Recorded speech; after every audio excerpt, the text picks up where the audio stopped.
Shalom everyone and welcome to our update. This week we're going to talk about the Torah portion of the week and of course what's happening currently in Israel. And also we're going to speak about the holiday that is literally today on Friday. It's called Purim. So let's start with the Torah portion of this week. We're continuing reading from the book of Exodus. The last week's Torah portion was all about the commandments of how to build a tabernacle, how to build a house for God, and it was called Truma, donation. This one is called Tetzaveh. God is telling Moses to command. Letzavot means to command.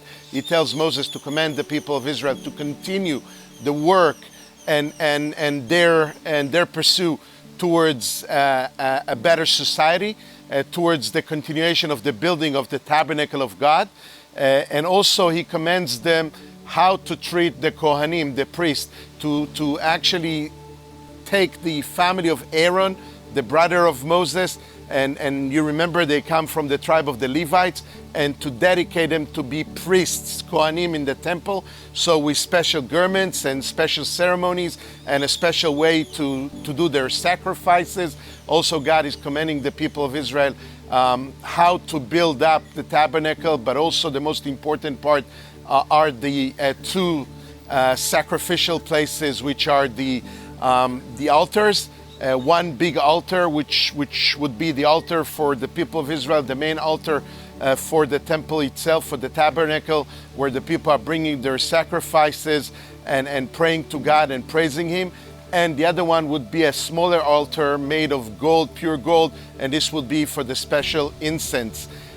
So these are the commands that God is literally giving to the people of Israel through Moses, and you can see that they keep on sowing whatever they have in order to build up the place, and God gives them all the instructions, all the dressing codes for the Kohanim, the garments, the special garments that they should wear on their bodies when they are working in the temple, the special oils that they should use to anoint themselves with the oils, and a whole week of dedication where they're going to sacrifice a new sacrifice every day, where they're going to wear the special garments and pray and bless over them. And after a week, they'll be pure to be as servants in the temple. God is literally giving them all the instructions about how to build up the tabernacle, which will contain the plagues that Moses is bringing with the 10 commandments, and also, of course, the presence of God. God tells the people of Israel, once you're going to build me the tabernacle, once you're going to finish the construction project, and the Kohanim, the priests, are going to be trained and qualified to serve in the temple, and you shall bring your sacrifices to me, I will bring myself, I will bring and put my presence to dwell amongst the people of Israel in the desert, and of course when they will get to the promised land as well. So God is literally teaching the people of Israel how to be prepared to start everything that they need to learn and to know in order to be well trained and ready for the times when they'll get into the promised land and where they're going to build a permanent home for God in His chosen city. This is very, very interesting to read about every little detail, how detailed are the commands, how much effort the people of Israel needs to do, how many sacrifices on behalf of the people and the leadership in order to build a place for God's presence to dwell amongst the camp of the people of Israel. And this reminds me of the special holiday that we are entering right now, the story of Purim. We all remember the scroll, the book of Esther from the Bible, and it's why should this remind me of the building of the tabernacle and the idea of the temple? Because we remember that after the Babylonians have been destroying the kingdom of Israel, and the Jews were exiled all the way out to Babylon, to Baghdad, away from the land of Israel for so many years, 70 years later, there's a king in Persia, a Cyrus, a special king in Persia, which comes from a place where he was almost incited and influenced by a bad person, Haman, to kill and destroy all the Jews. He literally turns his heart back into the Jewish people thanks to the sacrifice and the effort that Esther is doing. And this king is giving a big freedom to the people of Israel, and instead of killing and slaughtering them just like Haman and his family wanted, he takes to the gallows Haman and his family. He gives freedom and liberty to the Jewish people. He endorses the Jewish laws and the Jewish people, and literally gives them the freedom for Ezra and Nehemiah right after the story of Esther to take their people back to Israel, back to the promised land, where they can rebuild the temple that was destroyed by the Babylonians. So the story of Purim is connected to the temple, to the rebuilding of the temple after God is literally influencing the heart of Cyrus to open his heart towards Esther, Mordecai, and the Jewish people. There's a huge celebration that is celebrated today now all over the world. Jewish people everywhere in Israel and around the world, they're dressing in different costumes, which is not the way they are usually dressed, because it's like reverse the curse. So they dressed in a different way.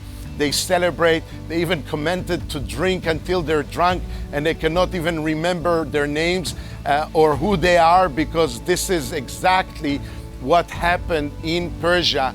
The plot of the enemy to destroy, to deceive, to lie, to cheat, to kill, to slaughter the Jewish people was turned around into a huge celebration of happiness, liberty, freedom. And the people were celebrating that, drinking, and not even remembering when the enemy wanted to kill us and slaughter us.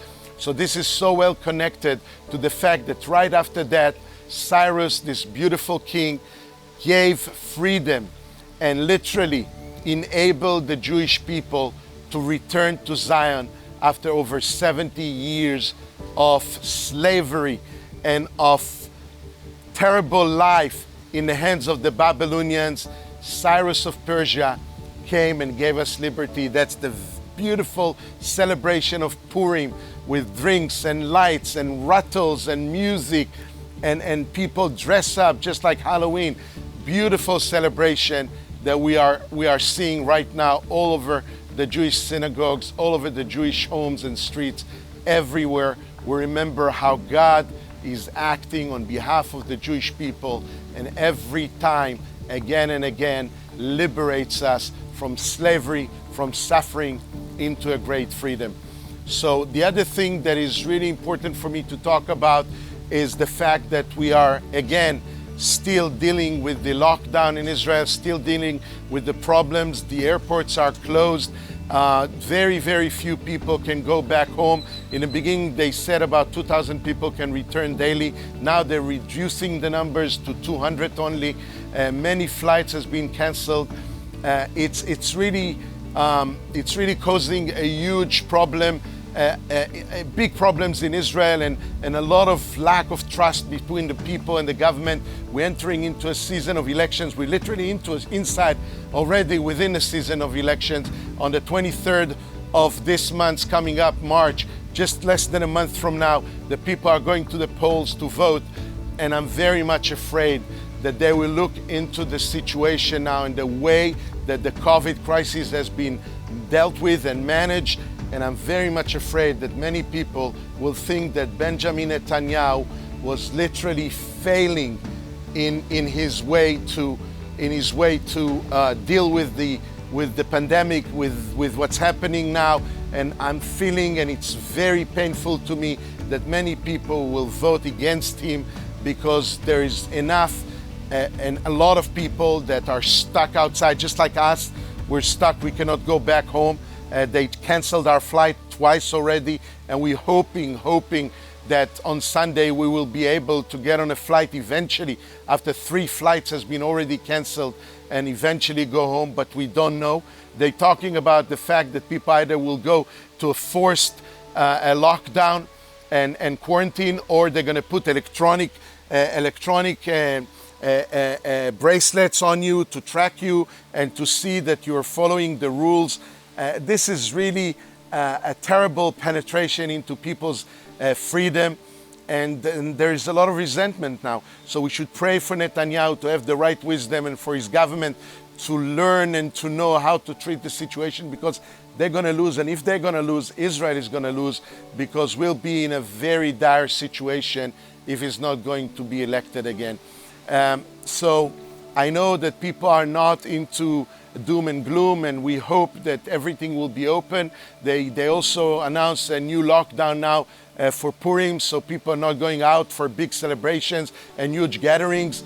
But we're still going to celebrate even amongst the families. We're still going to dress up and drink and enjoy the freedom that has been given to us through Cyrus of Persia. This was a different Persia, a different Iran that we know right now, but maybe it's also an opening for a new era, who knows, and maybe the Iranian regime will just settle down a little bit, will come back to the negotiating tables, and maybe they will cut some kind of a deal with the new administration in Washington.